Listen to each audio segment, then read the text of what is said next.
어머니, 나가세요. 할머니 냄새나서 애들이 잠을 못 자요. 새벽 2시 폭우가 쏟아지는 밤이었습니다. 큰 며느리가 제 팔을 잡아 현관 밖으로 밀쳐냈어요. 문이 쾅 닫혔어요. 30년을 바쳐 키운 아들은 안방에 숨어 나오지 않았습니다. 저는 품속에 폴더폰을 꺼냈습니다. 빨간 녹음 버튼이 깜빡이고 있었어요. 그날 밤 저는 막내 며느리의 반지하 분식집으로 향했습니다. 망해가는 그 작은 가게가 제 복수의 시작점이 될 줄은 아무도 몰랐어요. 사연 시작 전 구독과 좋아요를 눌러주시면 그곳에 축복이 가득하시기를 바라겠습니다. 제 이름은 장숙자, 올해 72살입니다. 평생을 식당 주방에서 보냈어요. 새벽 4시에 일어나 육수를 끓이고 밤 11시에 마지막 손님을 보내는 게 제 일상이었죠. 남편과 함께 30년 동안 운영했던 그 작은 식당이 입소문을 타면서 건물을 살 만큼 돈을 벌었습니다. 강남 한복판에 상가 건물을 하나 샀어요. 제 손으로 번 돈이었습니다. 손톱 밑에 양념이 배고 화상 자국이 팔뚝에 남을 만큼 일했어요.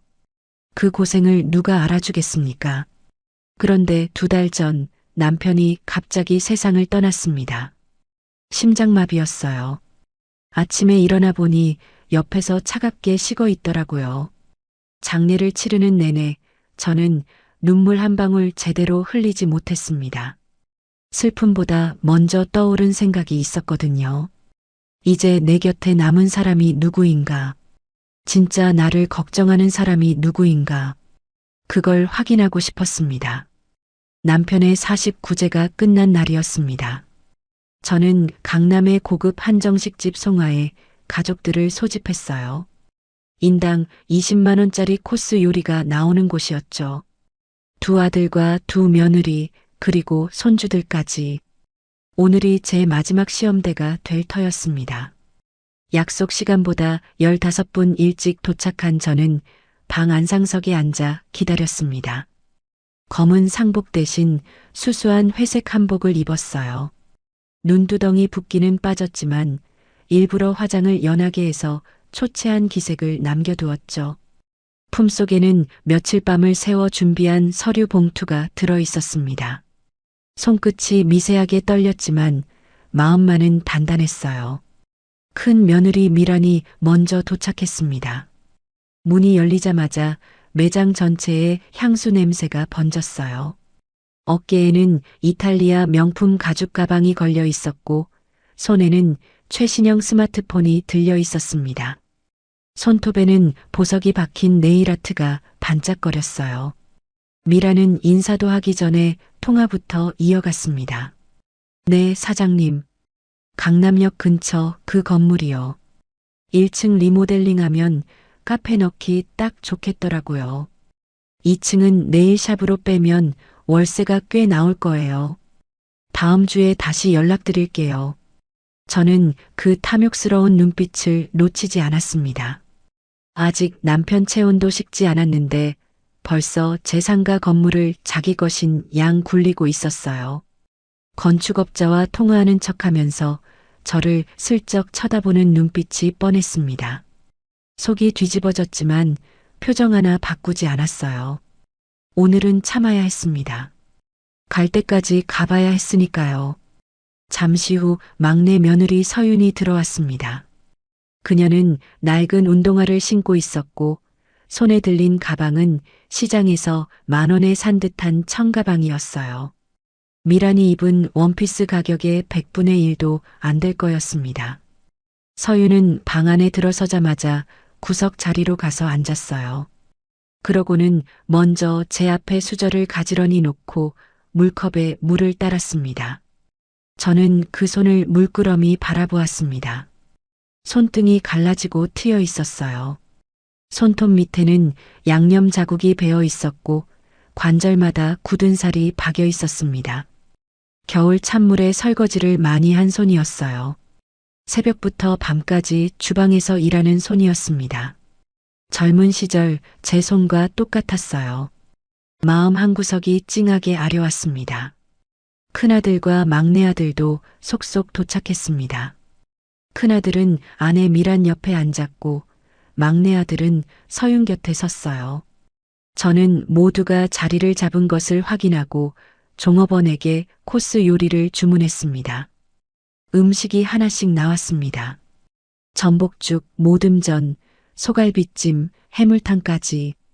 제가 평생 손님들에게 대접했던 음식들이었죠. 하지만 오늘은 맛이 느껴지지 않았어요. 미라는 젓가락질을 하면서도 연신 포스기 근처를 힐끗거렸어요. 계산서가 얼마나 나올지 가늠하는 눈치였습니다. 반면 서윤은 제 반찬 그릇이 비면 조용히 채워주었어요.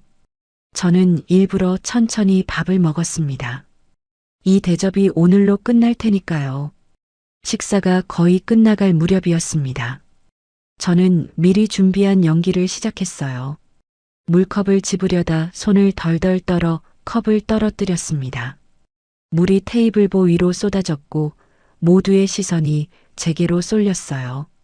어머니, 괜찮으세요? 서윤이 황급히 냅킨으로 물을 닦아냈습니다. 저는 떨리는 목소리를 일부러 짜내어 입을 열었어요. 사실 너희한테 할 말이 있다. 아버지가 돌아가시기 전에 내가 몰랐던 일이 있었어. 방안이 조용해졌습니다. 미란의 젓가락질이 멈췄고 큰아들이 불안한 눈으로 저를 바라보았어요. 저는 품속에서 서류 봉투를 꺼내 테이블 위에 올려놓았습니다. 아버지가 옛날 친구 빚보증을 섰는데 그게 사채까지 불어났더구나. 건물에 가등기가 걸려 있어. 사채업자들이 내일이라도 들이닥칠 판이다. 저는 서류 봉투에서 가등기 설정 서류와 빚 독촉장을 꺼내 펼쳤습니다. 물론 며칠 밤을 새워 만든 가짜였어요. 법률사무소에서 일하는 옛 단골 손님에게 양식만 받아서 제가 직접 내용을 채워 넣었죠. 법률 용어와 도장이 빼곡히 찍힌 서류는 진짜처럼 보였습니다. 미란의 얼굴이 일그러졌습니다. 우아하게 떡갈비를 썰던 칼질이 딱 멈췄어요. 그녀의 눈동자가 빠르게 움직이며 서류를 훑쳤습니다. 입술이 파르르 떨리더니 급기야 목소리가 터져나왔어요. 건물은요? 아버님 명의 강남 상가 건물 있잖아요. 그거 팔면 되잖아요. 미란이 교양을 내던지고 소리를 질렀습니다. 저는 고개를 저으며 서류를 손가락으로 짚었어요. 이것 봐라. 가등기가 걸려 있으면 사실상 사채업자거나 마찬가지야. 팔아봤자 빚 갚고 나면 남는 게 없어. 나 당장 갈 곳이 없다. 저는 눈물을 쥐어짜며 통곡하는 척했습니다. 어깨를 들썩이고 손으로 얼굴을 감쌌어요. 사실 속으로는 차갑게 식어 있었지만 연기만큼은 완벽해야 했습니다. 손가락 사이로 미란의 표정을 살폈어요. 실망과 분노가 뒤섞인 얼굴이었습니다. 큰아들이 꿀먹은 벙어리처럼 굳어 있었습니다. 아내 미란의 눈치만 살피며 입을 달싹거렸어요. 어머니, 변호사라도 알아봐야. 비겁한 놈. 저는 속으로 혀를 찼습니다. 평생 아내 치맛바람에 휘둘리며 살더니 어미가 빚더미에 앉았다는데도 제대로 된 말 한마디 못하는 거였어요. 미란이 갑자기 자리에서 일어났습니다. 핸드폰을 들고 화장실로 가는 척하며 나갔어요. 저는 지팡이를 짚는 척하며 뒤따라갔습니다. 품속에는 구형 폴더폰이 들어 있었어요. 녹음 버튼을 꾹 누르고 조용히 화장실 앞에 섰습니다. 미란의 목소리가 화장실 칸 안에서 새어나왔습니다. 엄마, 나야. 미쳤어. 빚더미래. 건물도 사채업자한테 넘어갔대. 늙은이 치매 온 거 아니야? 당장 요양병원 알아봐야겠어. 아니, 그냥 쫓아내야지. 어떻게 데리고 살아. 저는 화장실 거울 앞에 서서 매무새를 고쳤습니다. 거울 속 제 눈에는 눈물이 맺혀 있었지만 입꼬리는 차갑게 굳어 있었어요. 심장이 쿵쾅거렸지만 손은 떨리지 않았습니다. 그래, 갈 때까지 가보자. 다시 방으로 돌아오니 분위기가 싸늘하게 식어 있었습니다. 큰아들은 고개를 숙이고 있었고 막내 아들은 주먹을 불끈 쥐고 있었어요. 오직 서윤만이 자리에서 일어나 제게 다가왔습니다. 그녀가 제 손을 잡았어요. 거친 손이었지만 따뜻했습니다. 어머니, 얼마나 무서우셨어요. 일단 저희 집으로 가세요. 좁지만 제가 모시고 있을게요. 서윤의 눈에서 눈물이 흘러내렸습니다. 저는 그 따뜻한 손길에 마음이 흔들렸어요. 하지만 아직은 아니었습니다. 시험은 끝나지 않았으니까요. 미란이 화장실에서 돌아왔습니다. 그녀의 얼굴에는 짜증과 계산이 뒤섞여 있었어요. 동서, 거긴 반지하잖아요. 어머니 관절 안 좋으신 거 알잖아요. 일단 오늘은 각자 집으로 가고 내일 다시 의논해요. 사채업자들 들이닥치면 우리 애들 공부 방해돼요. 미라는 계산도 하지 않고 자리에서 일어났습니다. 머리가 아프다는 핑계를 대며 가방을 챙겼어요. 큰아들도 아내를 따라 일어섰습니다. 저는 그 뒷모습을 말없이 지켜보았어요. 결국 밥값 150만 원은 제가 꼬깃꼬깃한 현금 뭉치를 꺼내 계산했습니다. 빚더미에 앉은 늙은이가 마지막 돈을 털어 자식들 밥을 사는 꼴이었어요. 종업원이 묘한 눈빛으로 저를 쳐다보았습니다. 식당 앞에서 미라는 대리기사를 불렀다며 벤츠를 타고 쌩하니 가버렸습니다. 큰아들도 아내 차에 올라탔어요. 창문도 내리지 않고 떠나는 뒷모습을 저는 끝까지 지켜보았습니다. 막내 아들 내외는 버스 정류장으로 향했어요. 서윤이 자꾸 뒤돌아보며 저를 걱정스럽게 쳐다보았습니다. 텅 빈 집에 돌아온 저는 현관문을 닫고 한참을 서 있었습니다. 남편과 함께 살았던 이 집이 이렇게 조용했던 적이 있었던가요? 시계 초침 소리가 유난히 크게 들렸어요. 저는 옷장 깊숙이 숨겨둔 금고를 열었습니다. 명품 가방과 보석들, 현금 다발이 빼곡히 들어 있었어요. 미란이 그토록 탐내던 것들이었죠. 저는 그것들을 다시 금고 안에 밀어넣고 문을 잠갔습니다. 대신 허름한 옷가지 몇 벌과 낡은 보자기 하나만 챙겼어요. 그리고 서랍 맨 아래에서 너덜너덜한 노트 한 권을 꺼냈습니다. 30년 동안 운영했던 제 식당의 비법이 담긴 노트였어요. 육수 배합 비율부터 양념 숙성 방법까지 제 평생이 담긴 노트였습니다. 표지가 닳아 글씨가 희미해졌지만 안의 내용은 온전했어요. 이 노트의 가치를 아는 사람은 아무도 없었습니다. 저는 창밖을 바라보았습니다. 강남의 화려한 불빛이 반짝이고 있었어요. 하지만 제 마음은 이미 저 불빛 너머 반지하 골목 어딘가를 향하고 있었습니다. 내일이면 모든 게 달라질 거예요. 복수의 첫 단추를 끼웠습니다. 이제부터가 진짜 시작이었어요. 다음 날 아침 저는 짐 가방 하나만 들고 택시를 탔습니다. 새벽에 한숨도 못 잤어요. 행선지는 반포에 있는 큰아들네 아파트였습니다. 예고 없는 방문이었죠. 어젯밤 미란이 친정 엄마에게 했던 말이 아직도 귓가에 맴돌았습니다. 늙은이를 쫓아내겠다고 했던 그 독한 말. 과연 정말로 그럴 수 있는지 직접 확인해 봐야 했어요. 아파트 로비에 도착해서 인터폰을 눌렀습니다.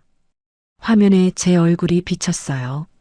어젯밤 잠을 설쳐서인지 눈밑이 푹 꺼져 있었습니다. 초췌하고 늙은 얼굴이었어요. 한참을 기다렸지만 문이 열리지 않았습니다. 1분, 2분, 3분. 로비에 서 있는 제 모습이 처량했어요. 경비원이 이상한 눈으로 저를 쳐다보았습니다. 혹시 치매 노인이 아닌가 의심하는 눈빛이었죠. 5분이 지나서야 문이 열렸습니다.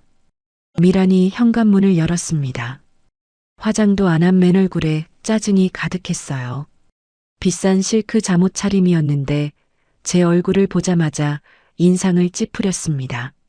마치 원치 않는 손님이 찾아온 것처럼요. 어머니, 왜 연락도 없이 오셨어요? 반가움은커녕 귀찮다는 기색이 역력했습니다. 저는 신발도 벗기 전에 현관에 주저앉았어요. 일부러 다리에 힘을 빼고 비틀거렸습니다.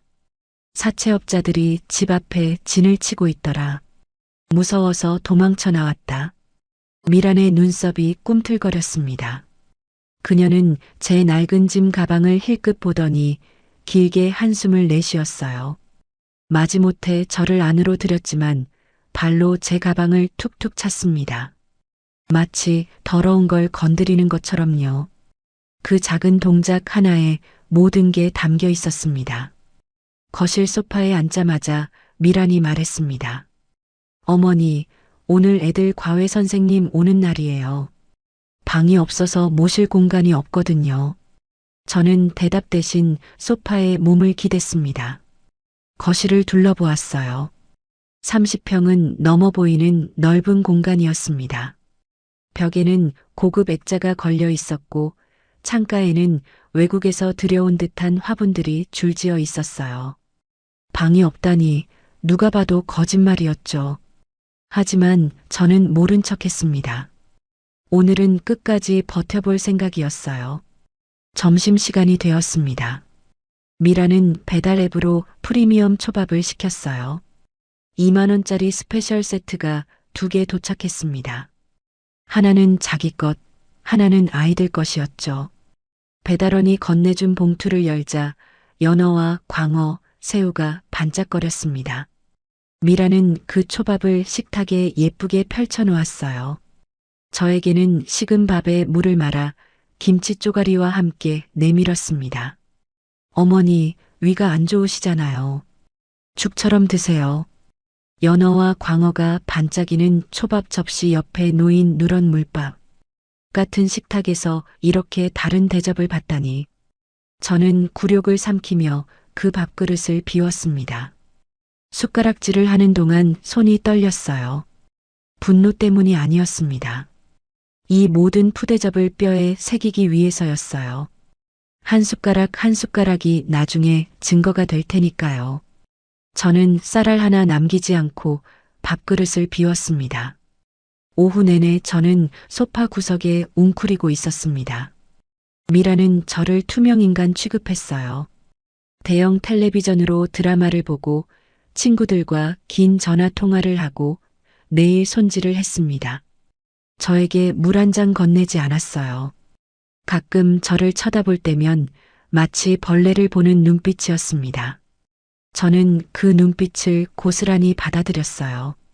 이것도 다 기록될 거였습니다. 저녁이 되어 큰아들이 퇴근했습니다. 현관문이 열리고 아들이 들어왔어요. 정장 차림에 넥타이를 푸는 중이었습니다. 제가 키운 아들이었어요. 젖먹이 때부터 밤잠을 설쳐가며 키웠습니다.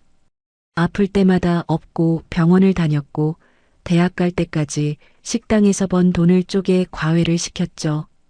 그 아들이 저를 보자 얼굴이 환해졌어요. 어머니, 언제 오셨어요?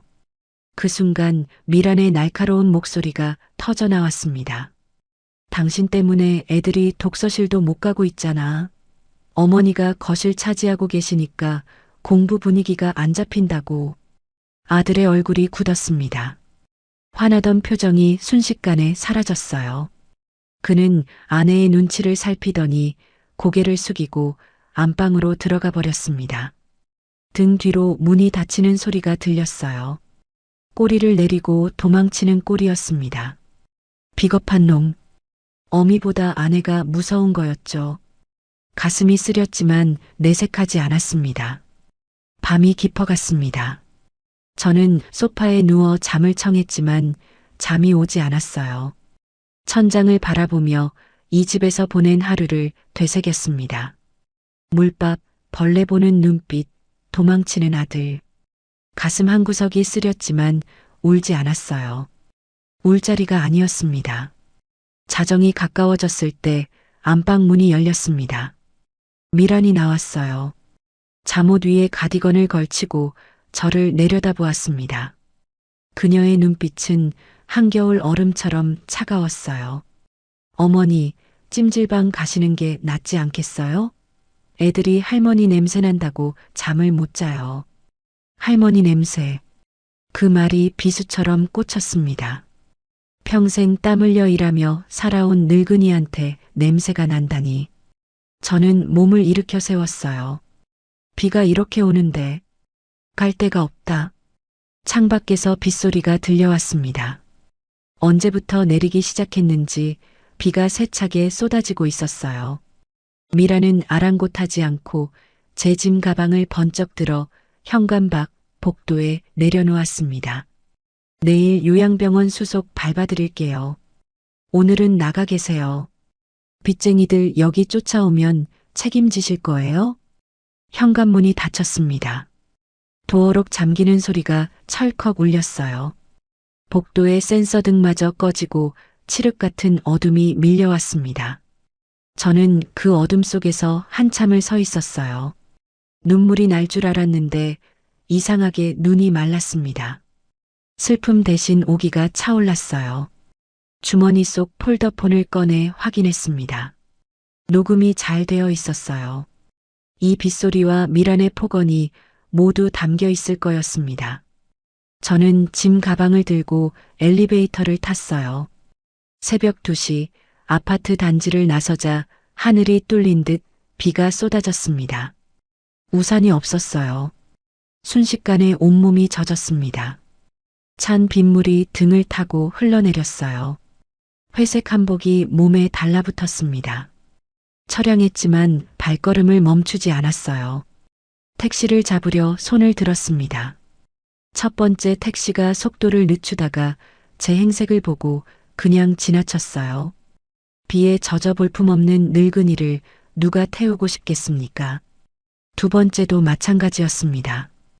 기사가 창문 너머로 저를 힐끗 보더니 엑셀을 밟았어요. 비에 젖은 늙은이를 태우고 싶은 기사는 없었죠. 빗속에서 10여 분을 기다렸습니다. 다리가 후들거렸어요. 세 번째 택시가 겨우 멈춰섰습니다. 관악구 신림동으로 가주세요. 기사가 백미러로 저를 쳐다보았습니다. 젖은 머리카락이 얼굴에 달라붙어 있었을 거예요. 기사는 한숨을 쉬며 차를 출발시켰습니다. 막내 며느리네 동네에 도착했을 때도 비는 여전히 쏟아지고 있었습니다. 골목이 좁아 택시가 들어가지 못했어요. 저는 차에서 내려 가파른 언덕길을 올랐습니다. 낡은 운동화가 빗물에 젖어 발이 시렸어요. 무릎이 욱신거렸지만 멈추지 않았습니다. 반지하 창문에 불이 켜져 있었습니다. 새벽 2시가 넘은 시간에 불이 켜져 있다니. 혹시 저를 기다린 걸까요? 초인종은 고장 나 있었어요. 녹슨 대문을 두드렸습니다. 쿵, 쿵, 쿵. 문이 열렸습니다. 서윤이 놀란 눈으로 저를 보았어요. 낡은 잠옷 차림이었는데 눈 밑에 다크서클이 짙었습니다. 무언가를 걱정하며 밤을 새운 얼굴이었어요. 어머니. 서윤은 우산도 없이 뛰쳐나왔습니다. 비를 맞으며 저를 껴안았어요. 젖은 제 몸을 꼭 안아주었습니다. 그녀의 체온이 뜨거웠어요. 아무 말 없이 한참을 그렇게 안겨 있었습니다. 저는 그제야 제가 얼마나 추웠는지 깨달았습니다.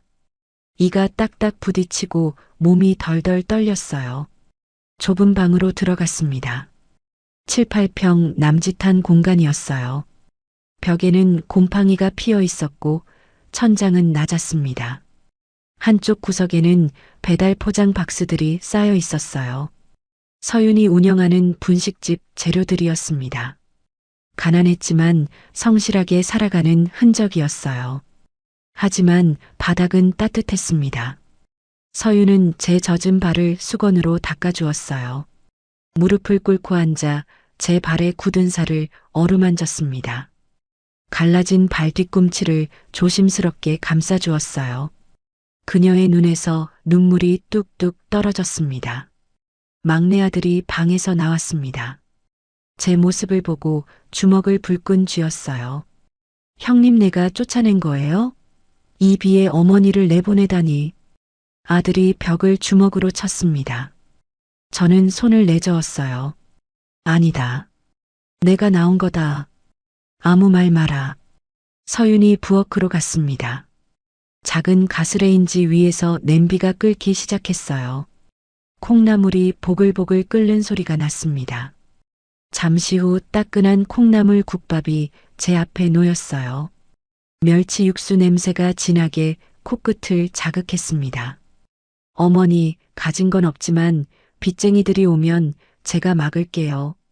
여기서 평생 사셔도 돼요. 서윤의 눈에서 또다시 눈물이 흘러내렸습니다. 저는 뜨거운 국밥을 한 숟가락 떠먹었어요. 목구멍으로 넘어가는 국물이 온몸에 퍼졌습니다. 반포 고급 아파트에서 먹은 물밥보다 이 콩나물 국밥이 1000배는 따뜻했어요. 콩나물 사이로 보이는 밥알이 유난히 하얗게 빛났습니다. 짐 가방 속 깊은 곳에서 너덜너덜한 노트가 손에 잡혔습니다.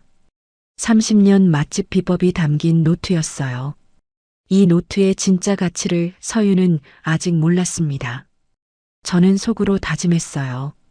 그래, 내가 밥값은 해야지. 서윤에게 진짜 보물을 물려줄 거였습니다. 이제부터가 진짜 시작이었어요. 막내네 집에서 며칠이 지났습니다. 반지하 방은 좁고 습했지만 따뜻한 밥과 따뜻한 마음이 있었어요.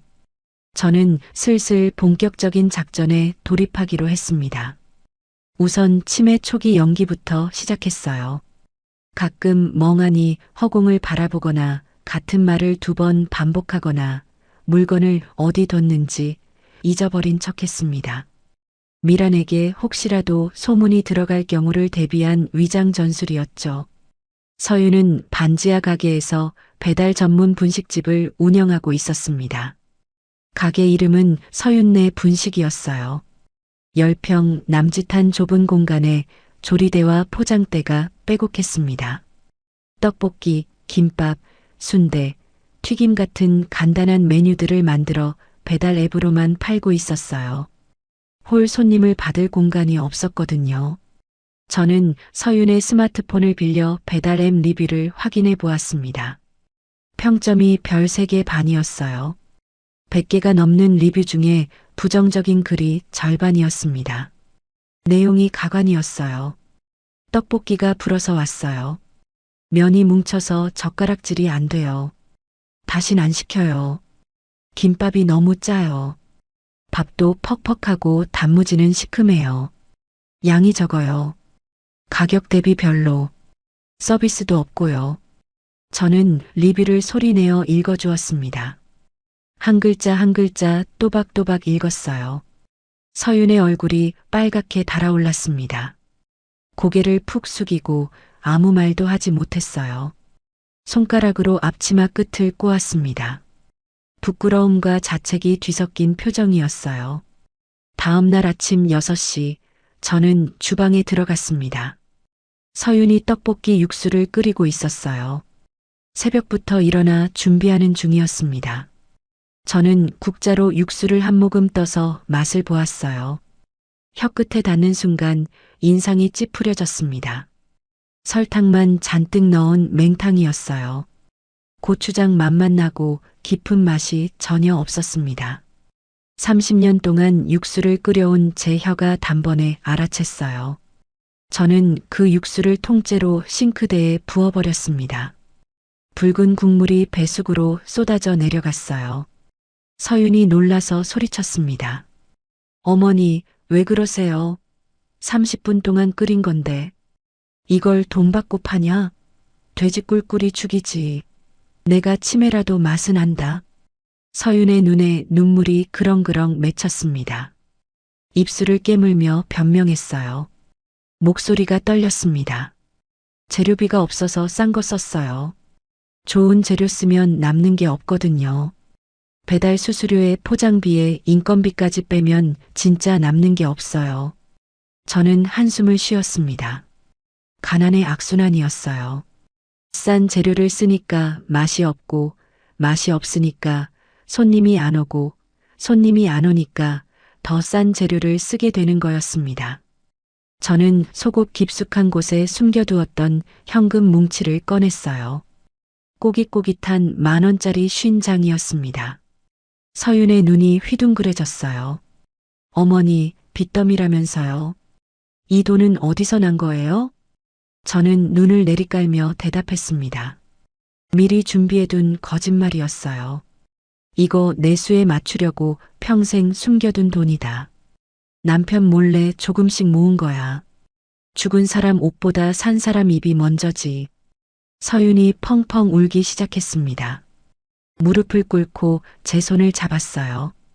눈물이 제 손등 위로 뚝뚝 떨어졌습니다. 어머니, 이 돈은 못 받아요. 수에 맞추셔야죠. 울지 마라. 내가 언제 죽을지 누가 알아. 이 돈으로 제대로 된 재료 사와. 내가 가르쳐 줄 테니까. 그날부터 저의 스파르타 교육이 시작되었습니다. 30년 동안 운영했던 맛집의 비법을 하나씩 전수하기로 했어요. 하지만 너덜너덜한 레시피 노트는 아직 꺼내지 않았습니다. 아직은 때가 아니었어요. 말로만 지시했습니다. 무는 가을 무를 써야 단맛이 난다. 여름 무는 맵기만 하고 싱거워. 배추도 마찬가지야. 팥뿌리는 버리지 말고 불에 구워서 육수에 넣어라. 단맛이 확 올라온다. 양파도 반으로 쪼개서 같이 넣고, 고춧가루는 국산 태양초로 써라. 중국산은 색깔만 빨갛지 향이 없어. 매운맛도 얄팍하고. 서유는 처음에는 반신반의했습니다. 치매 초기인 시어머니가 정신이 오락가락하는 줄 알았으니까요. 하지만 시키는 대로 해보니 결과가 달랐어요. 육수가 깊어지고 떡볶이에 윤기가 흘렀습니다. 같은 재료인데 맛이 완전히 달라졌어요. 저는 옆에서 팔을 다듬는 척하며 서윤의 손놀림을 감시했습니다. 칼질이 서툴렀어요. 김밥 재료 써는 것도 들쭉날쭉했습니다. 당근은 너무 두껍고 단무지는 너무 얇았어요. 칼을 그렇게 쥐면 손가락 다친다. 손가락을 구부려서 관절로 칼등을 받쳐라. 칼날이 관절을 넘지 못하게. 저는 직접 시범을 보여주었습니다.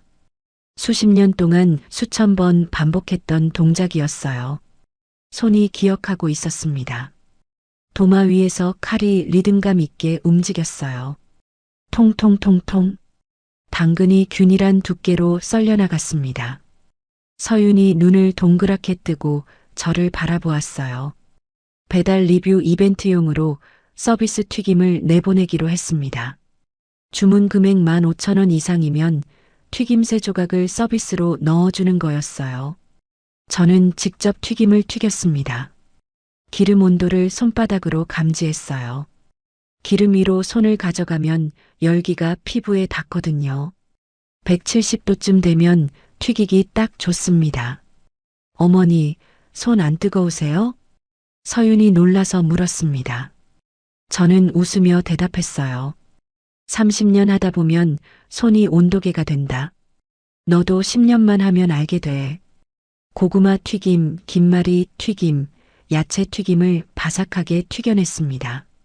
황금빛으로 빛나는 튀김들이 채반 위에 쌓였어요. 기름기가 쏙 빠져서 바삭바삭했습니다.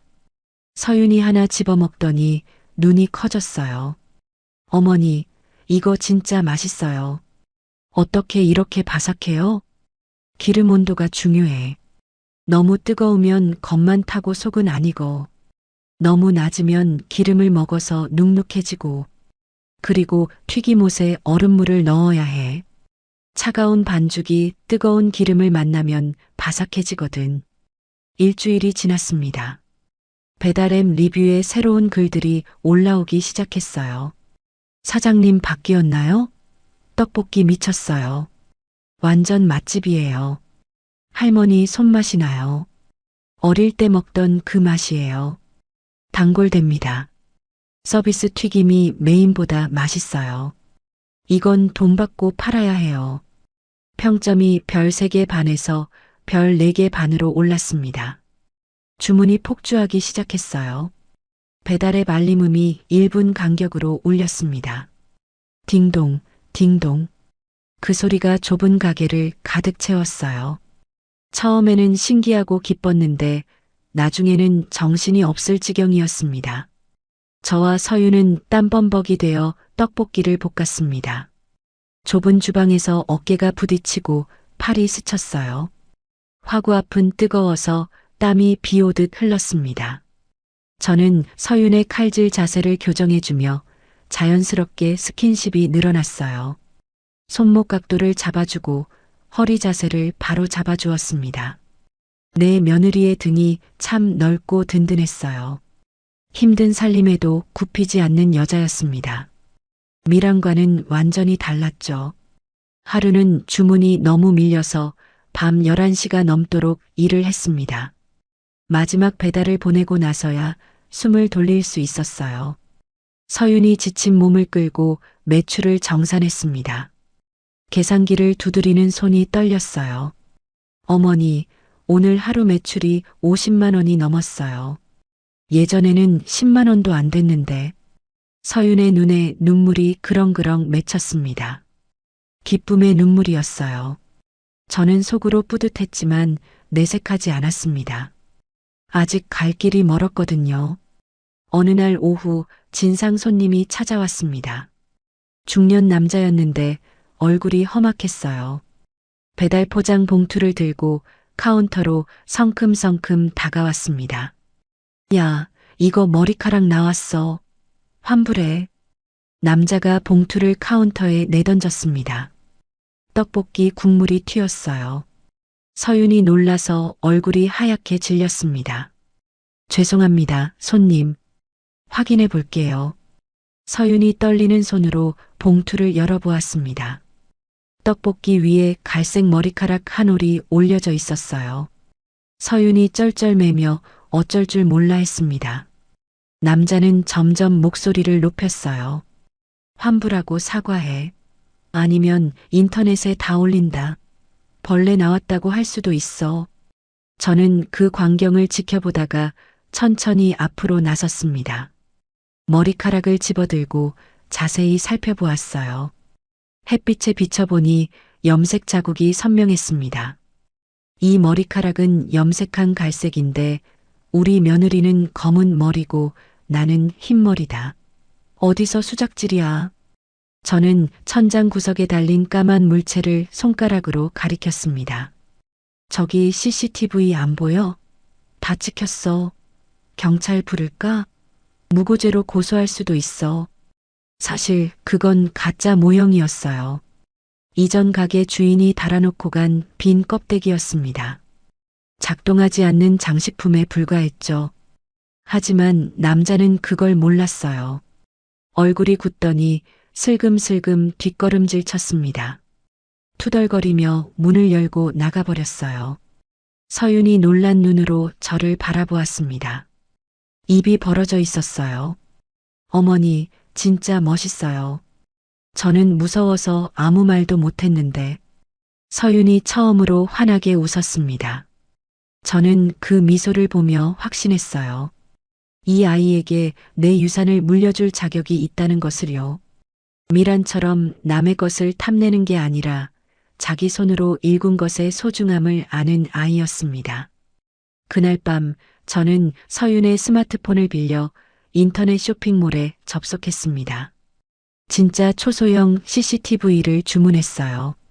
3만 원짜리 무선 카메라였습니다. 왠지 불길한 예감이 들었거든요. 미란이 가만히 있을 리 없었어요. 분명히 무슨 짓을 꾸밀 거였습니다. 매출 정산을 하는 밤이었습니다. 서윤이 수익금을 봉투에 담아 제게 내밀었어요. 고개를 숙이며 말했습니다. 어머니 덕분이에요. 용돈하세요. 이건 어머니 몫이에요. 저는 그 돈을 밀어내며 말했습니다. 이 돈으로 더 좋은 쌀을 써라. 손님 입은 귀신이야. 싼 쌀 쓰면 바로 티난다. 밥맛이 떨어지면 김밥 맛도 떨어지거든. 서윤이 고개를 끄덕였습니다. 눈에 눈물이 그렁그렁했어요. 고마움과 미안함이 뒤섞인 표정이었습니다. 모두 잠든 깊은 밤이었습니다. 저는 폴더폰을 확인했어요. 미란에게서 문자가 와 있었습니다. 어머니 살아계시죠? 빚쟁이 안 왔어요? 걱정돼서요. 저는 코웃음을 쳤습니다. 걱정하는 척하면서 속마음은 뻔했어요. 혹시 재산이 남아있는지 떠보는 거였죠. 저는 답장을 보내지 않았습니다. 대신 속으로 되뇌었어요. 그래, 아직은 살아있다. 복수의 칼을 갈고 있지. 이제 곧 내가 심은 대로 거두게 될 거다. 기다려라, 미란아. 한 달이 지났습니다. 서윤네 분식은 이제 관악구 떡볶이 배달 랭킹 1위에 올랐어요. 배달앱 첫 화면에 추천 맛집으로 뜨기 시작했습니다. 리뷰가 500개를 넘겼고 평점은 별 4개 반을 유지했어요. 월 매출이 1000만 원을 넘겼습니다. 반지하 10평짜리 작은 가게치고는 대단한 성과였어요. 처음 이 가게에 왔을 때만 해도 하루 매출이 10만 원도 안 됐습니다. 리뷰에는 악플만 달렸고 서유는 밤마다 울었어요. 그런데 한 달 만에 모든 게 달라졌습니다. 제 30년 노하우가 빛을 발한 거였어요. 물론 서윤의 노력도 컸습니다. 새벽 5시에 일어나 재료를 손질하고 밤 11시까지 배달을 돌렸어요. 젊은 몸도 힘든 일정이었는데 불평 한마디 없었습니다. 유튜버들이 찾아오기 시작했습니다. 먹방을 찍겠다며 카메라를 들고 왔어요. 구독자 10만 명이 넘는 유튜버도 있었습니다. 그들은 떡볶이를 먹으며 연신 감탄했어요. 맛있다. 대박이다. 숨은 맛집이다. 이런 곳이 있었냐며 난리였습니다. 서유는 좋아했지만 저는 극도로 조심했어요. 방송에 제 얼굴이 나가면 안 됐거든요. 미란이 볼 수도 있었습니다. 저는 유튜버가 올 때마다 주방 구석에 숨었습니다. 앞치마를 벗고 쪼그리고 앉아 벽만 바라보았어요. 치매 연기를 하며 멍하니 있는 척했습니다. 가끔 팔을 다듬는 신용만 했어요. 유튜버들은 저를 그냥 가게에서 심부름하는 노인쯤으로 생각했습니다. 카메라가 제 쪽을 향하면 고개를 푹 숙였어요. 어느 날 유명 프랜차이즈 본사에서 연락이 왔습니다. 떡볶이 레시피를 인수하고 싶다는 제안이었어요. 본사 직원이 직접 가게로 찾아왔습니다. 양복을 입은 젊은 남자였어요. 명함을 내밀며 말했습니다. 사장님, 저희가 이 레시피를 전국적으로 퍼뜨리고 싶습니다. 계약금으로 1억 원을 드릴 수 있어요. 서윤의 눈이 휘둥그레졌습니다. 1억이라는 숫자에 숨이 멎는 것 같았을 거예요. 저도 솔직히 놀랐습니다. 하지만 표정을 바꾸지 않았어요. 서윤이 저를 바라보았습니다.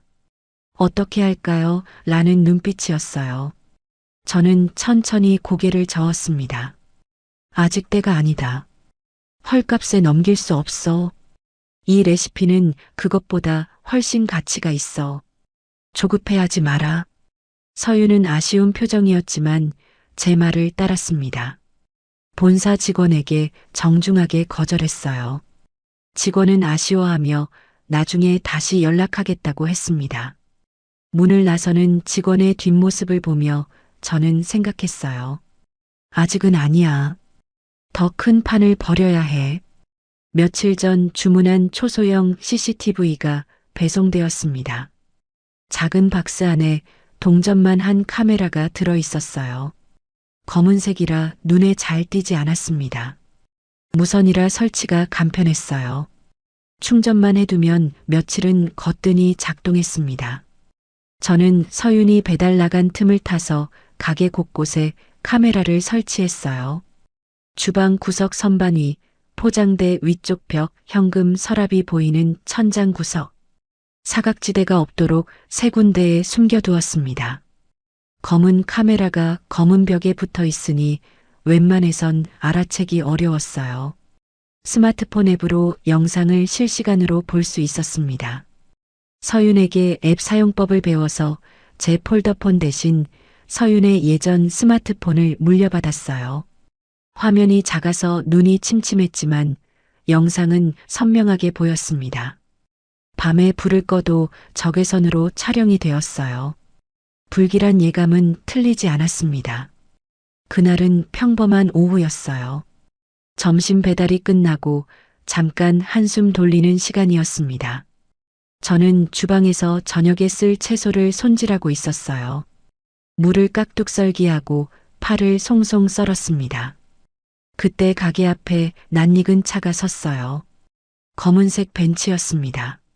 선팅이 짙어서 안이 보이지 않았지만 번호판을 보는 순간 심장이 철렁 내려앉았습니다. 미란이었습니다. 저는 재빨리 앞치마를 벗었습니다. 칼을 내려놓고 주방 구석으로 갔어요. 쪼그리고 앉아 멍한 눈으로 벽을 바라보며 치매 연기 모드에 돌입했습니다. 입을 살짝 벌리고 침까지 살짝 흘렸어요. 손을 무릎 위에 올려놓고 가만히 있었습니다. 완벽한 연기였어요. 가게 문이 열렸습니다. 미란이 선글라스를 끼고 들어왔어요. 명품 가방을 어깨에 메고 주위를 두리번거렸습니다. 향수 냄새가 진동했어요. 마치 자기 가게를 둘러보는 것처럼 거만한 태도였습니다. 어머, 동서. 오랜만이네.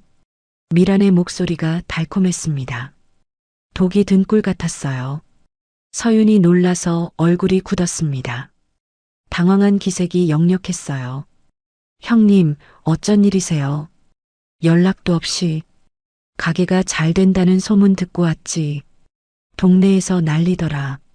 관악구 1위 맛집이라면서 유튜브에도 나왔다며? 미란의 눈이 가게 안을 훑었습니다. 포스기를 힐끗 보더니 배달 주문서가 쌓인 것을 확인했어요. 벽에 붙은 배달앱 랭킹 스티커도 보았습니다. 그녀의 눈빛이 탐욕스럽게 반짝거렸어요. 입꼬리가 올라갔습니다. 저는 구석에서 그 모습을 지켜보았어요. 속이 부글부글 끓었지만 꾹 참았습니다. 어머니는 여기 계시는 거 맞지? 미란이 주방 쪽을 쳐다보았습니다. 저와 눈이 마주쳤어요. 저는 멍하니 허공을 바라보는 척했습니다. 알아보지 못하는 사람처럼 눈에 초점을 풀었어요. 어머니는 그냥 소일거리로 파만 다듬으셔요. 심심해하셔서 가게에 나오시는 거예요. 서윤이 둘러댔습니다. 목소리가 약간 떨렸어요. 미란이 저에게 성큼성큼 다가왔습니다. 코를 막으며 인상을 찌푸렸어요. 비싼 향수 냄새를 풍기면서 정작 저한테는 냄새난다고 하는 거였습니다. 어머, 냄새나. 진짜 노망나셨네. 내가 요양원 보내라고 했잖아. 이런 데서 굴리지 말고. 고집은. 미란이 저를 내려다보는 눈빛이 차가웠습니다. 마치 벌레를 보는 것 같았어요. 길가의 쓰레기를 보는 눈빛이었습니다. 저는 이를 악물었지만 표정을 바꾸지 않았어요. 연기를 끝까지 해야 했습니다. 주먹을 꽉 쥐었지만 손은 무릎 위에 가만히 두었어요. 미란이 다시 포스기 쪽으로 갔습니다. 서윤이 말리려 했지만 미란은 뻔뻔하게 주문 내역을 확인했어요. 화면을 이리저리 넘기며 매출을 살폈습니다. 하루 매출이 수십만 원씩 찍혀 있는 것을 보고 눈이 커졌어요.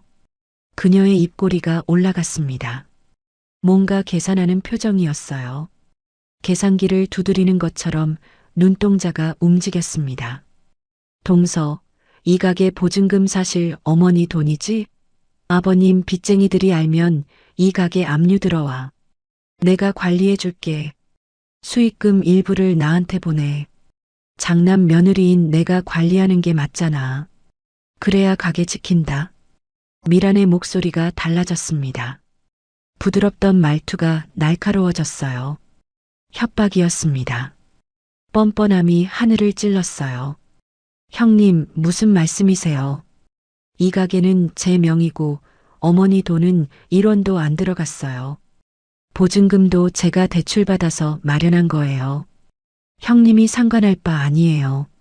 서윤이 단호하게 말했습니다. 목소리가 떨리지 않았어요. 어깨를 펴고 미란을 똑바로 바라보았습니다. 한 달 전에 서윤이 아니었어요. 저는 속으로 뿌듯했습니다. 내가 키운 며느리가 맞았어요. 두고 봐. 빚쟁이들한테 여기 주소 알려줄 수도 있어. 그때 가서 후회하지 마. 미란이 씩씩거리며 문을 박차고 나갔습니다. 하이힐 소리가 딱딱거렸어요. 벤츠 문이 쾅 닫히는 소리가 들렸습니다. 엔진 소리가 요란하게 울리더니 차가 골목을 빠져나갔어요. 먼지가 풀썩 일어났습니다. 저는 그제야 몸을 일으켰습니다. 벌떡 일어나 주방으로 갔어요. 눈빛이 달라진 저를 보고 서윤이 놀랐습니다. 어머니? 저는 품속에서 폴더폰을 꺼냈습니다. 녹음 버튼이 빨갛게 켜져 있었어요. 전현이 이제 본격적으로 시작할 거다. 준비해야 해. 어머니, 정신 멀쩡하세요? 저는 서윤의 눈을 똑바로 바라보았습니다. 호랑이 굴에 들어가도 정신만 차리면 산다. 난 미치지 않았어. 널 지키려고 미친 척한 거지. 서윤의 눈에서 눈물이 흘러내렸습니다. 제 손을 꼭 잡았어요. 어머니, 그동안 얼마나 힘드셨어요. 저는 천장 구석에 CCTV를 가리켰습니다. 서윤이 작은 카메라를 발견하고 입을 벌렸어요. 이건 언제 설치하신 거예요?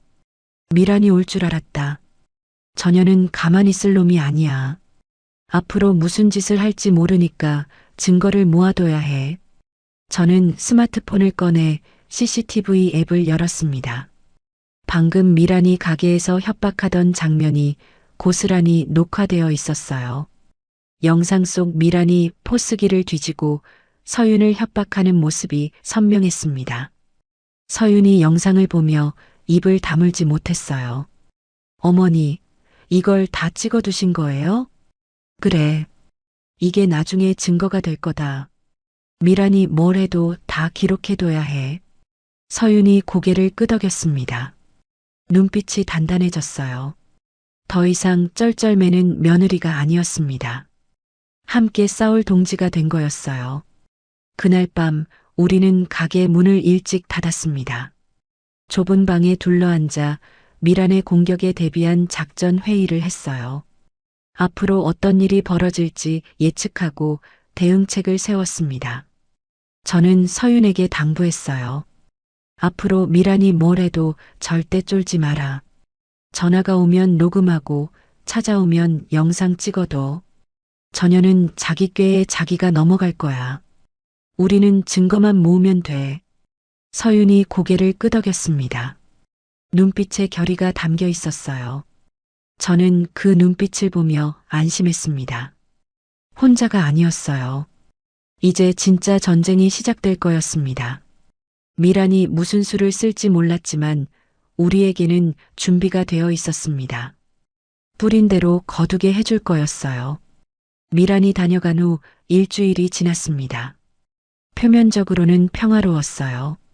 배달 주문은 꾸준히 들어왔고 매출은 계속 올랐습니다. 리뷰 평점도 별 5개에 가까워졌어요.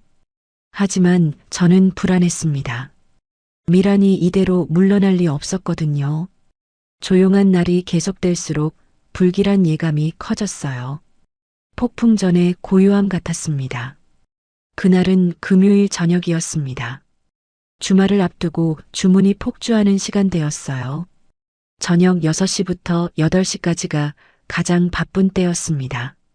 저와 서윤은 땀을 뻘뻘 흘리며 떡볶이를 볶고 있었어요. 화구 4개가 전부 불이 켜져 있었습니다. 배달의 알림음이 쉴 새 없이 울렸어요. 딩동, 딩동, 딩동. 정신없이 일하고 있는데 가게 문이 벌컥 열렸습니다. 낯선 남자 3명이 들어왔어요. 덩치가 산만했습니다. 검은 점퍼를 입고 있었고 얼굴에 흉터가 있는 사람도 있었어요. 삭발한 머리에 귀에는 굵은 귀걸이가 달려 있었습니다. 한눈에 봐도 평범한 손님이 아니었어요. 심장이 쿵쾅거렸지만 침착하려고 애썼습니다. 여기 장숙자 씨 있지? 빚 받으러 왔어. 제일 덩치 큰 남자가 말했습니다. 목소리가 쩌렁쩌렁 울렸어요. 가게 안에 있던 배달 기사가 흠칫 놀라 뒷걸음질 쳤습니다. 서윤의 얼굴이 하얗게 질렸어요. 손에 들고 있던 국자가 떨렸습니다. 저는 재빨리 주방 구석으로 숨었어요. 치매 연기 모드에 돌입했습니다. 멍하니 벽을 바라보며 입을 살짝 벌렸어요. 눈에 초점을 풀고 침을 살짝 흘렸습니다. 손은 앞치마 주머니 속 폴더폰의 녹음 버튼을 꾹 눌렀어요. 여기 어머니 안 계세요. 찾아오신 곳이 잘못됐어요. 서윤이 떨리는 목소리로 말했습니다. 하지만 남자들은 물러서지 않았어요. 오히려 한 발 더 다가왔습니다. 거짓말하지 마. 우리 의뢰인이 확실히 여기 있다고 했어. 장숙자 씨한테 받을 돈이 3억이야. 3억? 남자가 손가락 3개를 펴보였습니다. 3억이라니. 터무니없는 금액이었어요. 제가 만든 가짜 서류에는 그런 액수가 없었습니다. 미란이 지어낸 거였죠. 가짜 채권자를 고용해서 보낸 게 분명했어요. 의뢰인이라는 말이 모든 걸 설명해 주었습니다. 남자들이 가게 안을 둘러보기 시작했습니다. 마치 자기 집인 것처럼 어슬렁거렸어요. 한 남자가 포장대 위의 음식들을 손으로 쓸어 바닥에 떨어뜨렸습니다. 막 포장한 떡볶이 세트가 바닥에 쏟아졌어요. 붉은 국물이 사방에 튀었습니다. 김밥이 바닥에 나뒹굴었어요. 수십 분 동안 정성껏 만든 음식들이었습니다. 서윤이 비명을 질렀습니다. 그만하세요. 경찰 부를 거예요. 서윤이 전화기를 들었습니다. 그러자 한 남자가 서윤의 손목을 잡았어요. 굵은 손이 가느다란 손목을 움켜쥐었습니다. 전화기가 바닥에 떨어졌어요. 화면에 금이 갔습니다. 경찰? 우리는 합법적인 채권 추심원이야. 빚 받으러 온 것뿐인데 뭐가 문제야? 남자가 비웃었습니다. 누런 이빨이 드러났어요. 서윤이 손목을 비틀며 빠져나오려 했지만 소용없었습니다. 남자의 소나기에 힘이 들어갔어요. 서윤이 아픈지 얼굴을 찡그렸습니다. 저는 구석에서 그 광경을 지켜보며 이를 악물었습니다. 온몸에 분노가 치밀어 올랐어요. 뛰쳐나가서 저놈들 면상에 주먹을 날리고 싶었습니다. 하지만 참았어요. 아직은 때가 아니었습니다. 천장 구석에 CCTV가 모든 걸 찍고 있었거든요. 이 영상이 나중에 증거가 될 거였어요. 돈 없으면 가게라도 넘겨. 여기 요즘 잘 된다며? 권리금 받아서 갚아. 남자가 포스기를 가리켰습니다. 화면에 찍힌 매출 숫자를 보며 눈을 빛냈어요. 탐욕스러운 눈빛이었습니다. 이 가게는 제 명의예요. 시어머니 빚하고 상관없어요.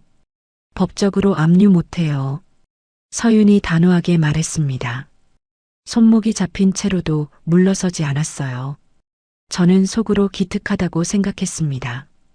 그래, 그럼 시어머니 데려와. 본인한테 직접 받을게. 남자가 주방 쪽을 쳐다보았습니다. 저와 눈이 마주쳤어요. 저는 더 멍하게 굴었습니다.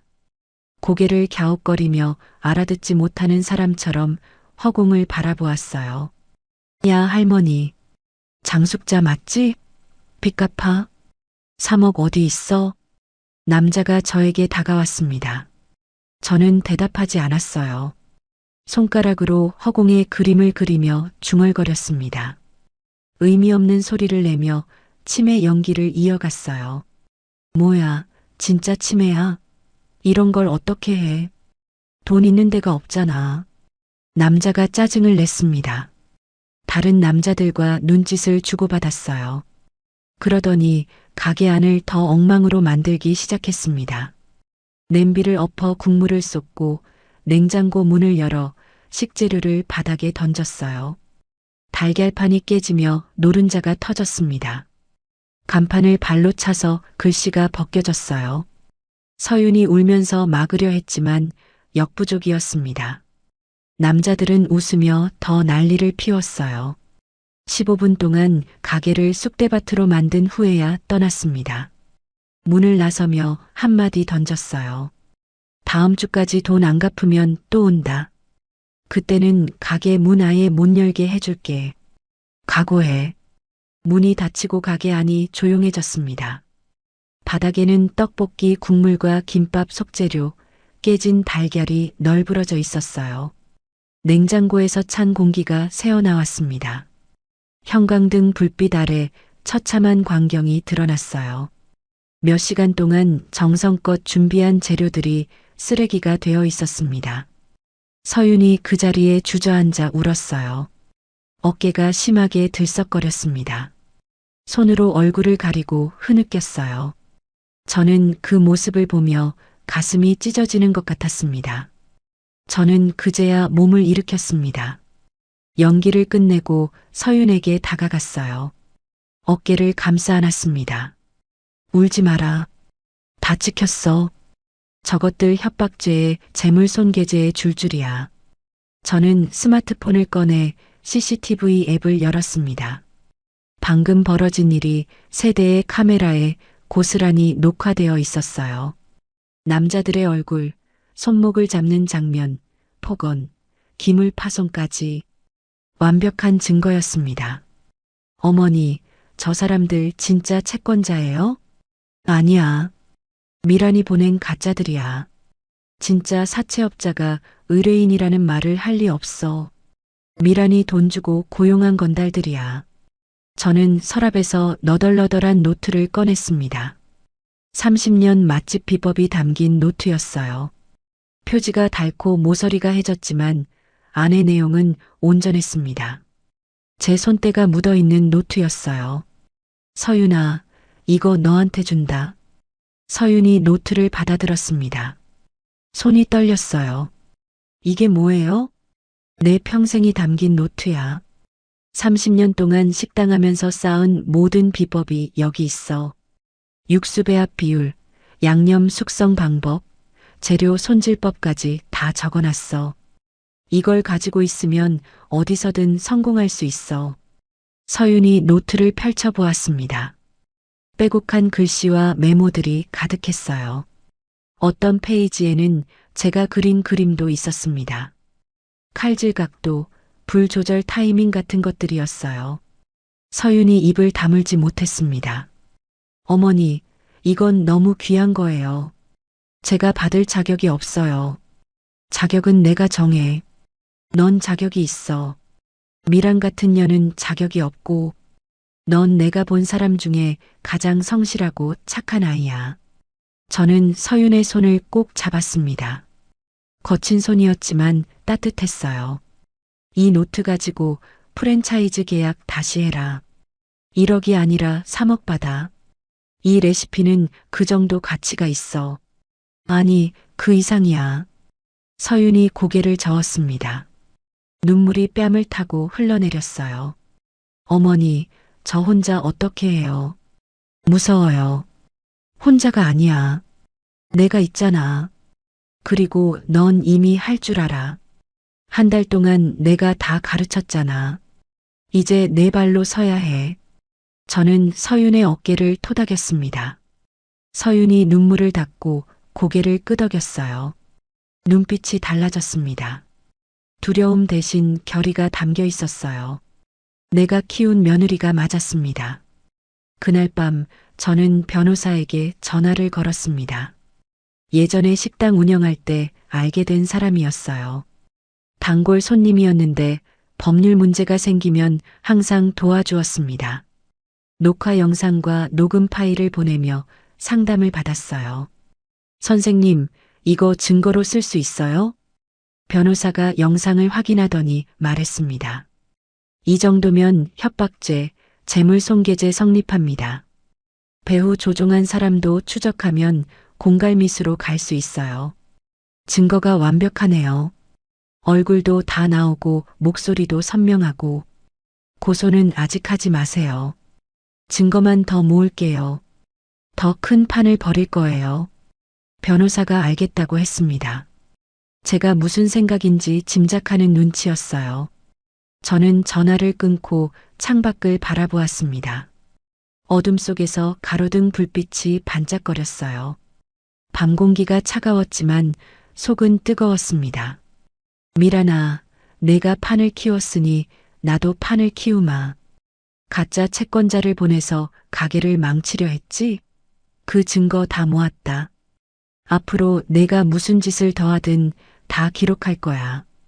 그리고 증거가 충분히 쌓이면 그때 한꺼번에 몰아치겠어. 뿌린 대로 거두게 해줄 테니까. 기다려라. 다음 날 아침 저는 프랜차이즈 본사에 전화를 걸었습니다. 계약 조건을 다시 협상하고 싶다고 했어요. 본사 담당자가 반색하며 물었습니다. 정말이요? 저번에 거절하셨잖아요. 생각이 바뀌었어요. 대신 조건이 있어요. 레시피 전수료를 3억으로 올려주세요. 담당자가 잠시 말이 없었습니다. 그러더니 미팅을 잡자고 했어요. 다음 주 월요일 오후 2시에 본사에서 만나기로 했습니다. 저는 서윤에게 말했어요. 이제 내 차례야. 당당하게 가서 3억 받아와. 겁먹지 마. 넌 할 수 있어. 서윤이 고개를 끄덕였습니다. 손에는 너덜너덜한 노트가 꼭 쥐어져 있었어요. 그 노트가 서윤의 미래를 바꿀 거였습니다. 저는 확신했어요. 월요일 오후 2시 서윤이 프랜차이즈 본사로 향했습니다. 검은색 정장을 차려입고 손에는 너덜너덜한 노트를 들었어요. 저는 가게에 남아 배달 주문을 처리하며 기다렸습니다. 손에 땀이 났어요. 서윤이 잘 해낼 수 있을지 걱정됐거든요. 본사 회의실에서 양복 입은 사람들과 협상을 해야 하는데 평생 주방에서만 일한 아이가 버틸 수 있을까요? 하지만 믿어야 했습니다. 내가 한 달 동안 가르친 며느리니까요. 3시간이 지났습니다. 배달 주문을 처리하면서도 자꾸 시계를 쳐다보았어요. 1분이 1년처럼 길게 느껴졌습니다. 저녁 5시가 넘어서야 서윤에게서 전화가 왔어요. 떨리는 손으로 전화를 받았습니다. 어머니, 계약했어요. 서윤의 목소리가 울먹거렸습니다. 기쁨과 안도가 뒤섞인 목소리였어요. 전화기 너머로 훌쩍거리는 소리가 들렸습니다. 얼마에? 3억이요. 3억? 계약금 5천만 원은 이번 주에 들어오고 나머지는 가맹점 10곳 오픈할 때마다 분할로 받기로 했어요. 본사에서 레시피가 너무 좋다고 전국 체인으로 키우고 싶대요. 연 매출 100억 이상 나올 거라고 했어요.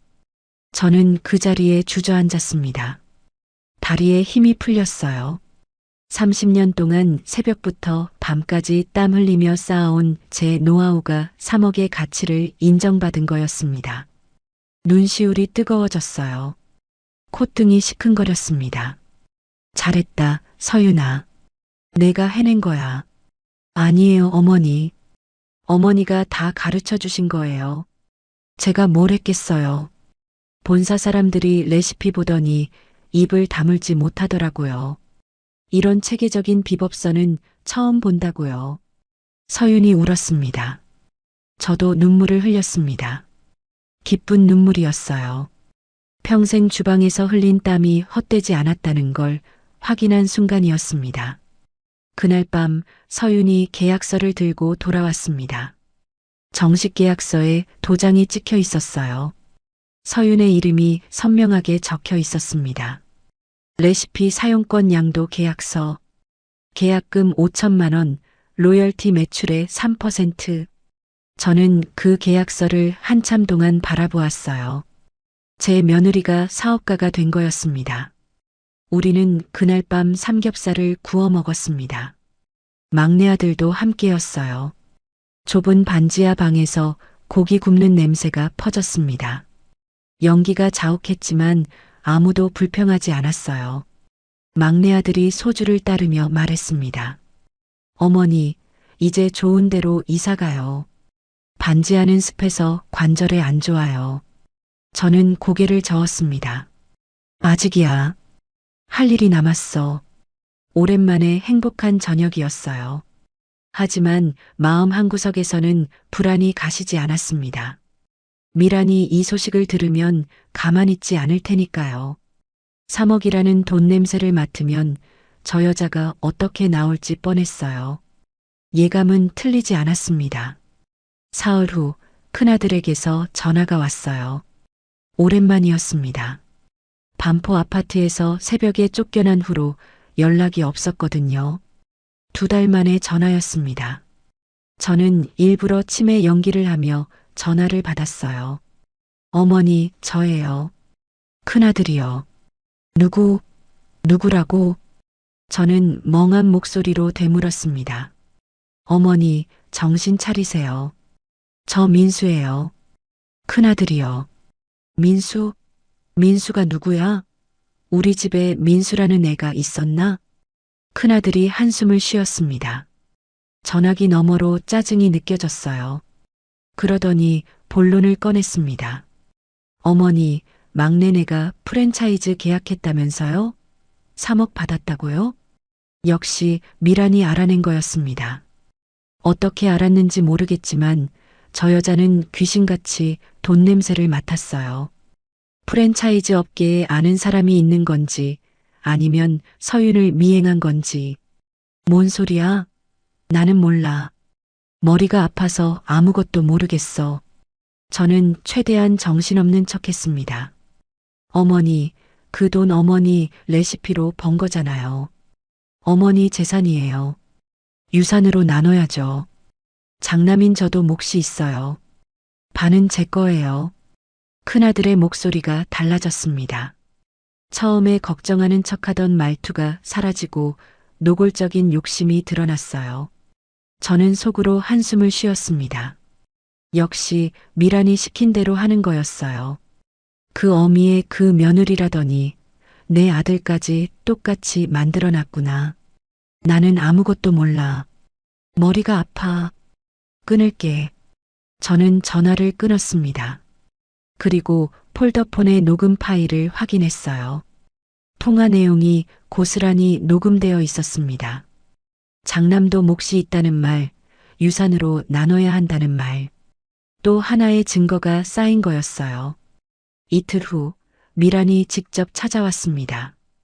이번에는 변호사를 대동하고 왔어요. 양복을 입은 중년 남자가 가죽 서류 가방을 들고 미란 옆에 서 있었습니다. 명함에는 법무법인 이름이 적혀 있었어요. 꽤 큰 로펌인 것 같았습니다. 가게 문을 열고 들어오는 미란의 얼굴에는 승리의 미소가 번져 있었어요. 오늘따라 화장을 진하게 하고 명품 옷을 차려입었습니다. 마치 이미 이긴 것처럼 당당했어요. 동서, 오랜만이네.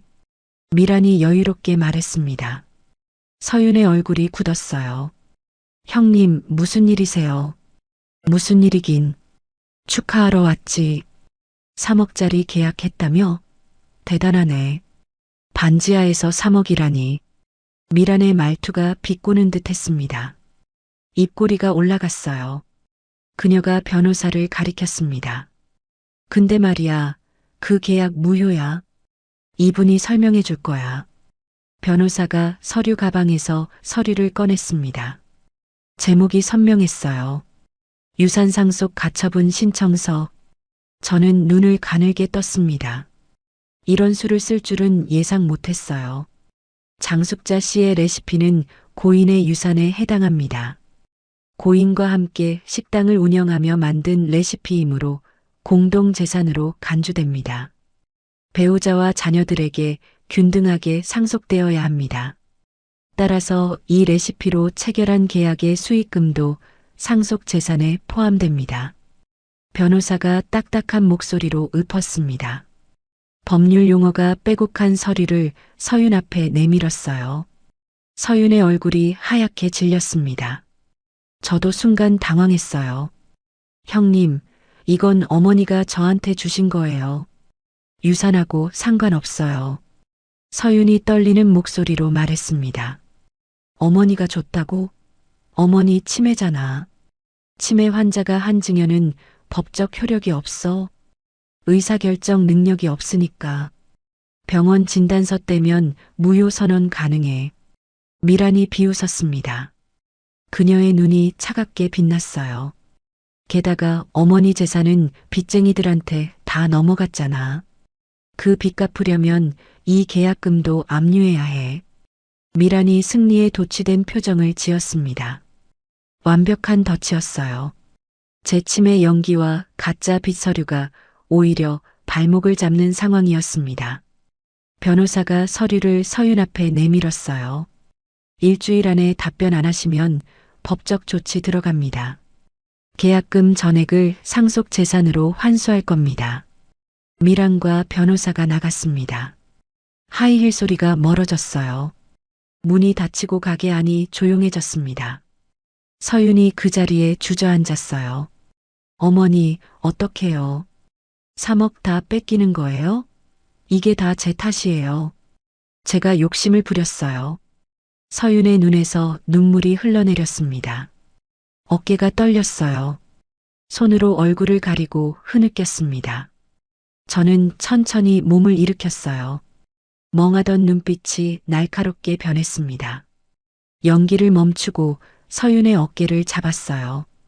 울지 마라. 아직 안 끝났어. 서윤이 놀란 눈으로 저를 올려다보았습니다. 어머니, 전현이 함정을 팠다고 생각하지? 아니야. 전현이 함정에 빠진 거야. 내가 다 계획한 거라고. 저는 폴더폰을 꺼냈습니다. 녹음 파일 목록이 화면에 떴어요. 날짜별로 정리된 파일이 20개가 넘었습니다. 그동안 모은 증거들이었어요. 이게 다 뭐예요? 미란이 처음 가게에 와서 협박한 녹음, 가짜 채권자들이 난동 피운 CCTV 영상, 큰아들이 전화해서 유산 나눠달라고 한 통화 녹음, 그리고 오늘 미란이 변호사 데리고 와서 한 말까지 전부 증거야. 서윤의 눈이 커졌습니다. 입이 벌어졌어요. 어머니, 이걸 다 모으신 거예요? 언제부터요? 처음부터 49제 날 밥 먹을 때부터 녹음했어. 미란이 화장실에서 친정 엄마한테 전화한 것도 다 녹음돼 있어. 늙은이 요양원 보내라고 한 거 기억나지? 저는 서윤의 손을 잡았습니다. 내가 치매가 아니라는 걸 증명하면 돼. 법원에서 정신감정 받으면 멀쩡하다는 결과 나와. 그러면 미란이 주장하는 치매 환자 증여 무효는 성립 안 해. 서윤이 고개를 끄덕였습니다.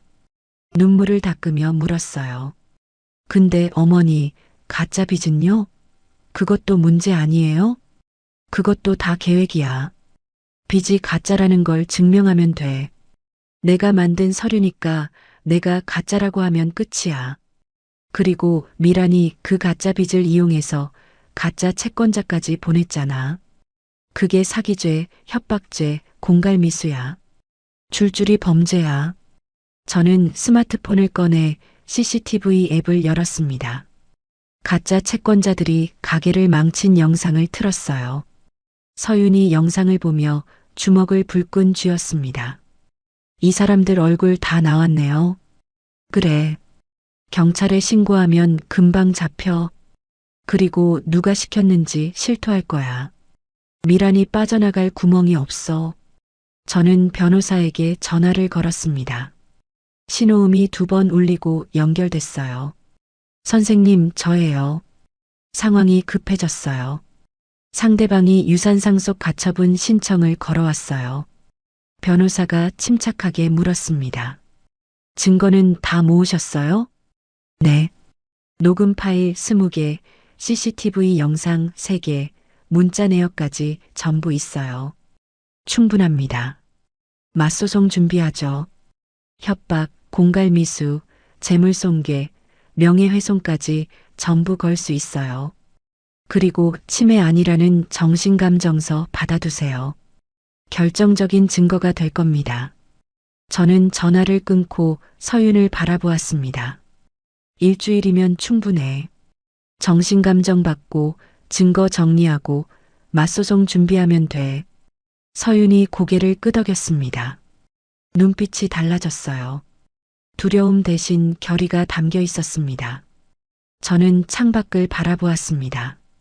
해가 지고 있었어요. 하늘이 붉게 물들었습니다. 어둠이 밀려왔지만 두렵지 않았어요. 일주일 후에 보자, 미란아. 내가 판을 벌였으니 내가 끝을 내줄게. 내가 뿌린 대로 거두게 해줄 테다. 이제 마지막 싸움만 남았습니다. 일주일이 지났습니다. 서울가정법원 조정실 앞에 섰어요. 회색 콘크리트 건물이 위압적으로 느껴졌습니다. 긴 복도에는 비슷한 사정을 가진 사람들이 서성거리고 있었어요. 하지만 저는 두렵지 않았습니다. 오늘을 위해 2달을 준비했으니까요.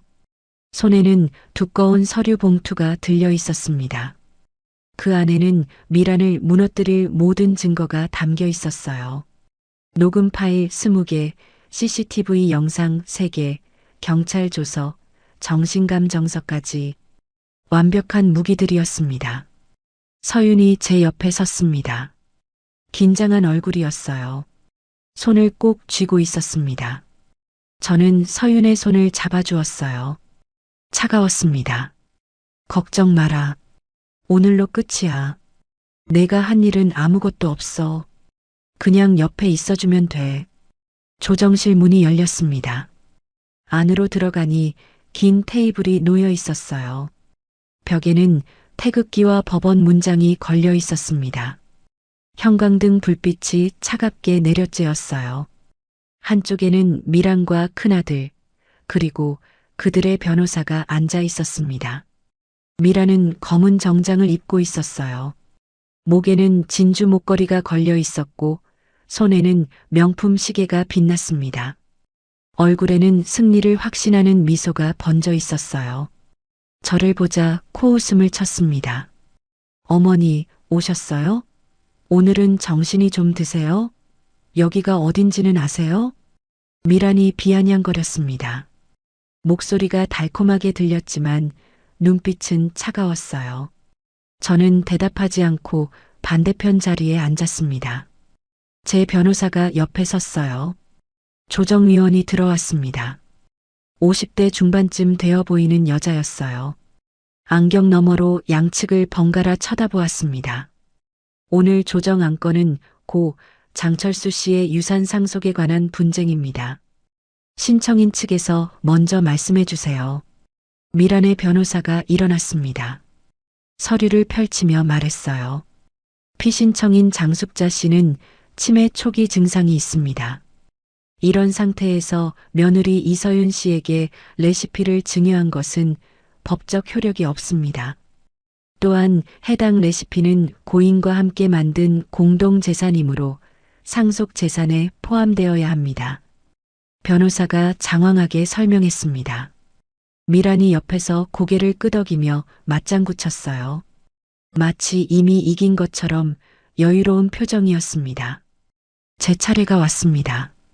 저는 천천히 일어났어요. 멍하던 눈빛을 거두고 또렷하게 조정위원을 바라보았습니다. 미란의 얼굴에 당혹감이 스쳤어요. 위원님, 저는 치매가 아닙니다. 여기 정신건강의학과 진단서가 있습니다. 저는 서류 봉투에서 진단서를 꺼냈습니다. 사흘 전 대학병원에서 받은 정밀 검사 결과였어요. 인지기능 정상, 치매 징후 없음. 담당 의사의 도장이 선명하게 찍혀 있었습니다. 미란의 얼굴이 굳었습니다. 눈이 커졌어요. 뭐야, 그게 무슨 소리야? 어머니 분명히 치매였잖아. 말도 못 알아듣고 멍하니 있었잖아. 미란이 자리에서 벌떡 일어났습니다. 조정위원이 손을 들어 제지했어요. 신청인 측 자리에 앉으세요. 저는 계속 말을 이어갔습니다. 저는 치매 연기를 했습니다. 며느리들의 진짜 속마음을 알기 위해서였어요. 남편이 죽고 나니 누가 진짜 저를 생각하는지 확인하고 싶었거든요. 조정실이 술렁거렸습니다. 미란의 변호사가 당황한 표정을 지었어요. 예상 못한 전개였던 거죠. 그리고 위원님, 신청인 최미란 씨가 저에게 한 행위들을 말씀드리겠습니다. 저는 서류 봉투에서 USB를 꺼냈습니다. 조정위원에게 건네며 말했어요. 여기에 녹음 파일과 CCTV 영상이 있습니다. 재생해 주시면 감사하겠습니다. 조정위원이 노트북에 USB를 꽂았습니다. 스피커에서 소리가 흘러나왔어요. 첫 번째 파일이 재생됐습니다. 49제 날 화장실에서 미란이 친정 엄마에게 전화한 녹음이었어요. 엄마 나야. 미쳤어. 빚더미래. 늙은이 치매 온 거 아니야? 당장 요양병원 알아봐야겠어. 아니, 그냥 쫓아내야지. 어떻게 데리고 살아? 미란의 목소리가 또렷하게 울렸습니다. 조정실이 조용해졌어요. 미란의 얼굴이 하얗게 질렸습니다. 두 번째 파일이 재생됐습니다. 새벽 2시에 저를 쫓아낸 날의 녹음이었어요. 비 오는 소리가 먼저 들렸습니다. 어머니, 찜질방 가시는 게 낫지 않겠어요? 애들이 할머니 냄새 난다고 잠을 못 자요. 내일 요양병원 수속 밟아드릴게요. 비 오는 소리와 함께 미란의 차가운 목소리가 들렸습니다. 그리고 문 닫히는 소리, 도어록 잠기는 소리까지. 조정위원의 얼굴이 굳어졌어요. 안경 너머로 미란을 바라보는 눈빛이 싸늘했습니다. 세 번째는 CCTV 영상이었습니다. 가짜 채권자들이 가게에서 난동을 피우는 장면이었어요. 검은 점퍼를 입은 남자들이 음식을 바닥에 쏟고 서윤의 손목을 잡고 협박하는 모습이 고스란히 담겨 있었습니다. 서윤의 비명 소리도 들렸어요. 저 사람들은 미란 씨가 고용한 건달들입니다. 경찰 조사 결과 미란 씨에게서 200만 원을 받고 협박 행위를 했다고 자백했습니다. 저는 경찰 조서 사본을 꺼내 테이블 위에 올려놓았습니다. 미란의 변호사가 서류를 집어들었어요. 읽어보더니 얼굴이 일그러졌습니다. 미란에게 무언가 속삭였어요. 네 번째 파일은 미란이 처음 가게에 와서 수익금을 요구한 녹음이었습니다. 동서, 이 가게 보증금 사실 어머니 돈이지? 수익금 일부를 나한테 보내. 안 그러면 빚쟁이들한테 주소 알려줄 수도 있어. 미란의 협박 목소리가 조정실을 가득 채웠습니다. 큰아들이 고개를 푹 숙였어요. 차마 고개를 들지 못하는 눈치였습니다. 마지막 파일이 재생됐습니다. 큰아들이 전화해서 유산을 요구한 통화 내용이었어요. 어머니, 그 돈 어머니 레시피로 번 거잖아요. 유산으로 나눠야죠. 장남인 저도 몫이 있어요. 큰아들의 목소리가 울렸습니다. 큰아들의 얼굴이 빨갛게 달아올랐어요. 미란이 시킨 대로 한 것이 만천하에 드러난 거였습니다. 조정위원이 안경을 고쳤으며 미란을 바라보았습니다. 신청인 최미란 씨, 이 증거들에 대해 할 말이 있습니까? 미란이 벌떡 일어났습니다. 얼굴이 불그락푸르락했어요. 이건 불법 녹음이에요. 동의 없이 녹음한 건 증거로 못 써요. 미란이 소리쳤습니다. 하지만 제 변호사가 차분하게 대응했어요. 대화 당사자가 녹음한 것은 불법이 아닙니다. 대법원 판례에 따르면 대화에 참여한 당사자의 녹음은 적법한 증거로 인정됩니다. 미란의 변호사가 한숨을 쉬었습니다. 더 이상 할 말이 없다는 표정이었어요. 미란에게 뭔가 속삭이더니 자리에 앉았습니다. 저는 마지막으로 서류 한 장을 꺼냈습니다. 강남 상가 건물 등기부등본이었어요. 제 이름이 선명하게 적혀 있었습니다. 그리고 위원님, 제가 파산했다는 것도 거짓말이었습니다. 빚은 없어요. 단 1원도요. 가짜 서류를 만들어서 며느리들을 시험한 겁니다. 누가 진짜 저를 생각하는지 알고 싶었거든요. 제 명의의 강남 상가 건물은 그대로 있습니다. 시가 100억 원이 넘어요. 조정실이 다시 술렁거렸습니다. 미란의 입이 떡 벌어졌어요. 눈이 휘둥그레졌습니다. 숨이 막힌 듯 헉헉거렸어요. 100억? 뭐라고요? 빚더미라며, 건물 압류됐다며. 미란이 비명에 가까운 소리를 질렀습니다. 저는 차갑게 미란을 바라보았어요. 2달 동안 참았던 말들이 터져나왔습니다. 미란아, 내가 노린 건 처음부터 내 재산이었지. 시어머니가 빚더미에 앉았다니까 쫓아냈잖아. 새벽 2시에 비 오는데 내보냈잖아. 요양원 보내려고 했잖아. 근데 말이야, 내가 그렇게 노린 그 재산은 처음부터 내 몫이 아니었어. 단일원도. 미란의 다리가 풀렸습니다. 의자에 털썩 주저앉았어요. 얼굴이 새하얗게 질렸습니다. 입술이 파르르 떨렸어요. 그토록 자신만만하던 얼굴이 순식간에 무너졌습니다. 조정위원이 서류를 정리하며 말했습니다. 목소리가 단호했어요. 본건은 조정 불성립으로 종결합니다. 신청인 측의 주장은 근거가 없으며 오히려 피신청인에 대한 협박 및 재물손괴 혐의가 인정됩니다. 별도의 형사고소가 가능함을 알려드립니다. 저는 자리에서 일어났습니다. 미란을 내려다보았어요. 2달 전 저를 내려다보던 그 눈빛이 떠올랐습니다. 벌레 보듯 하던 눈빛, 냄새난다고 하던 그 입. 이제 입장이 바뀐 거였어요. 뿌린 대로 걷었다, 미란아. 내가 나한테 한 대로 돌려받은 거야. 미란이 고개를 들지 못했습니다. 어깨가 떨리고 있었어요. 흐느끼는 소리가 들렸습니다. 큰아들도 아무 말 없이 고개를 숙이고 있었어요. 어미 앞에서 아내 편을 들었던 그 비겁한 아들이었습니다. 저는 서윤의 손을 잡고 조정실을 나왔습니다. 문이 닫히는 순간 미란의 울음소리가 들렸어요. 하지만 뒤돌아보지 않았습니다. 복도에 햇살이 쏟아지고 있었어요. 창문으로 들어오는 빛이 따뜻했습니다. 오랜만에 가슴이 후련했어요. 2달 동안의 싸움이 끝난 거였습니다. 새벽에 비 맞으며 택시를 잡던 그날, 반지하에서 콩나물 국밥을 먹던 그날, 가짜 채권자들에게 가게가 망가지던 그날, 모든 서름이 오늘 풀린 거였어요. 서윤이 제 팔을 잡으며 말했습니다. 눈에 눈물이 그렁그렁했어요. 어머니, 정말 끝난 거예요? 그래, 끝났어. 이제 우리만 남았다. 저는 하늘을 올려다보았습니다. 구름 한 점 없는 맑은 하늘이었어요. 파란 하늘이 눈부시게 빛났습니다. 남편이 저 위에서 내려다보고 있을 것 같았어요.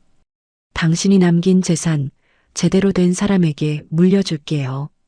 욕심 많은 며느리 말고 마음 따뜻한 며느리에게요. 걱정 마세요, 여보. 법원을 나온 지 3개월이 지났습니다.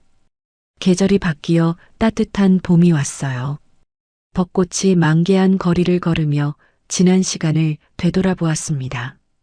참 많은 일이 있었어요. 남편의 49제에서 시작된 이 긴 여정이 드디어 끝났습니다. 새벽 2시에 비 맞으며 쫓겨나던 그날이 어제 같은데 벌써 계절이 2번이나 바뀌었네요. 미라는 협박죄와 재물손괴 교사죄로 기소되었습니다. 가짜 채권자들이 모든 걸 자백했거든요.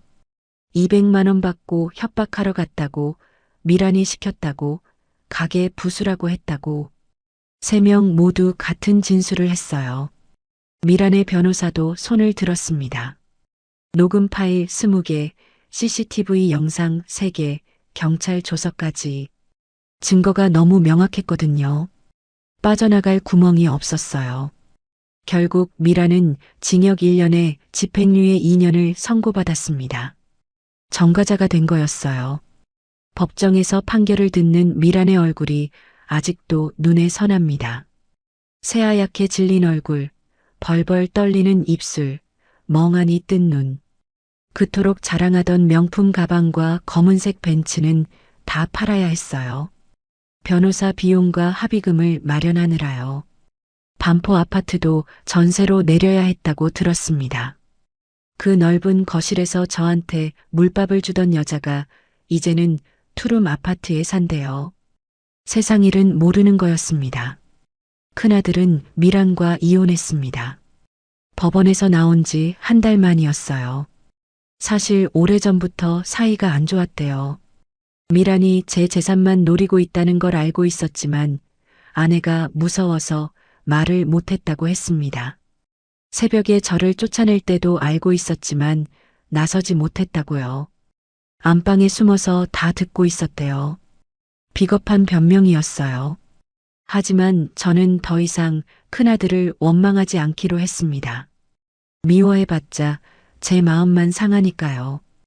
원망은 원망하는 사람만 아프게 하는 거였어요. 큰아들이 찾아온 건 한 달 전이었습니다. 반지하 가게 앞에 서서 한참을 서성거리더라고요. 저는 주방 창문으로 그 모습을 보았어요. 예전에 당당하던 모습은 온데간데 없었습니다. 어깨가 축 처지고 얼굴이 수척해져 있었어요. 정장 대신 낡은 점퍼를 입고 있었습니다. 이혼하고 혼자 살면서 많이 힘들었나 봐요. 저는 모른 척하고 팔을 다듬고 있었습니다. 결국 아들이 먼저 문을 열고 들어왔어요. 어머니, 아들의 목소리가 떨렸습니다. 눈가가 붉었어요.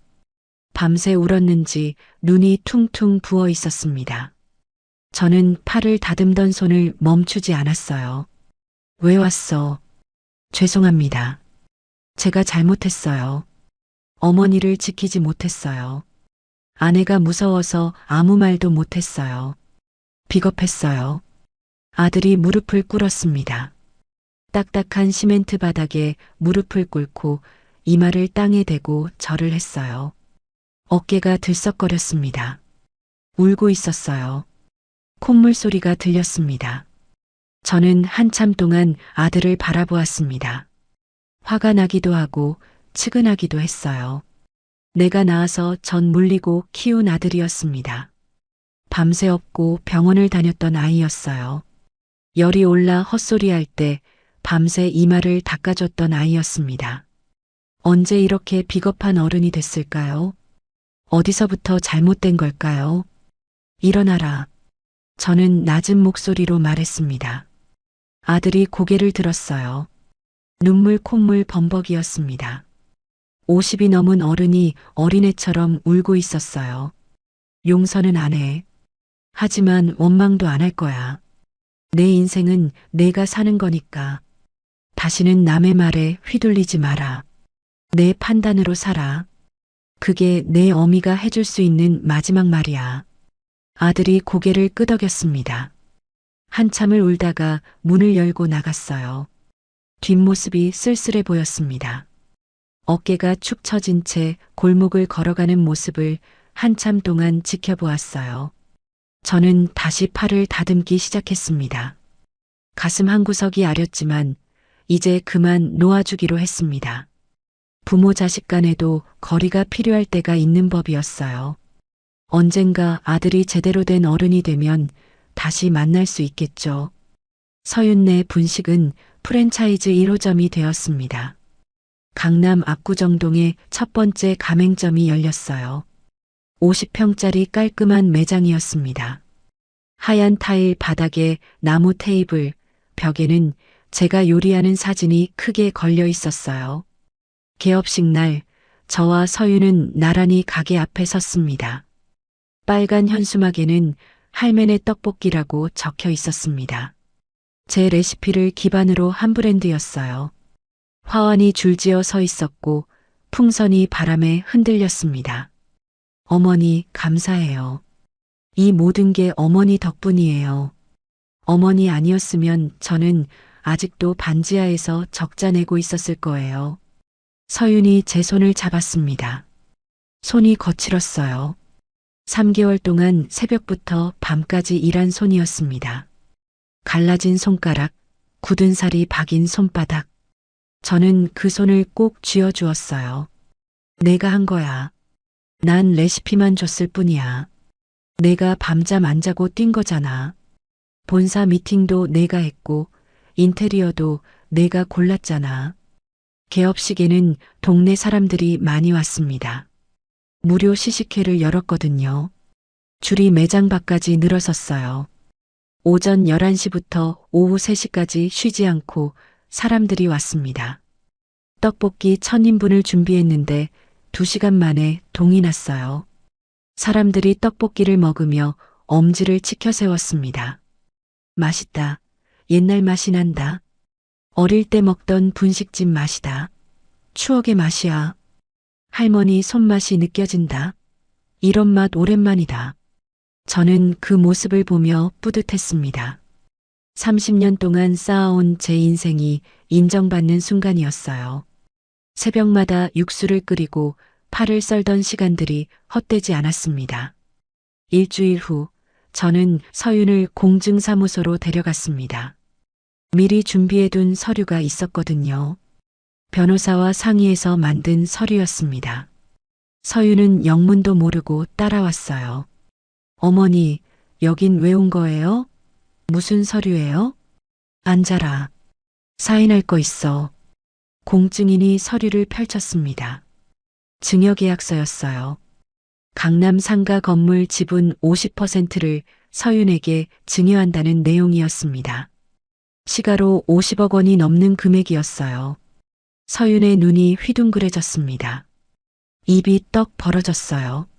서류를 들고 있던 손이 덜덜 떨렸습니다. 어머니, 이게 뭐예요? 50억이요? 이건 너무 큰 돈이에요. 제가 뭘 했다고요? 내 재산이니까 내가 주고 싶은 사람한테 주는 거야. 내가 받을 자격이 있어. 서윤이 고개를 저었습니다. 손을 내저으며 뒤로 물러났어요. 의자에서 벌떡 일어났습니다. 눈물이 그렁그렁 맺혔어요. 안 돼요. 이건 너무 커요. 저는 그냥 어머니 며느리예요. 막내 며느리일 뿐이에요. 이런 거 받을 자격 없어요. 저 돈 욕심 없어요. 저는 서윤의 손을 잡아 의자에 다시 앉혔습니다. 눈을 똑바로 바라보며 말했어요. 목소리가 떨렸습니다. 서윤아, 들어라. 내가 새벽 2시에 비 맞으며 쫓겨났을 때 내가 뛰쳐나와서 안아줬잖아. 우산도 없이 비 맞으면서 젖은 내 몸을 꼭 안아줬잖아. 물밥 먹고 있을 때 콩나물 국밥 끓여줬잖아. 가게 망가졌을 때 같이 울어줬잖아. 그게 다 돈으로 환산 안 되는 거야. 50억으로도 부족해.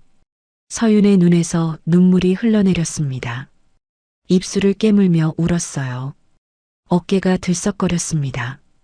저도 눈시울이 뜨거워졌어요. 그리고 말이야, 난 이제 72이야.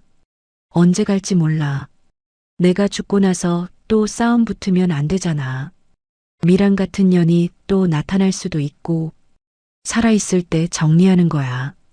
내가 받아. 이건 명령이야. 서윤이 결국 서류에 사인을 했습니다.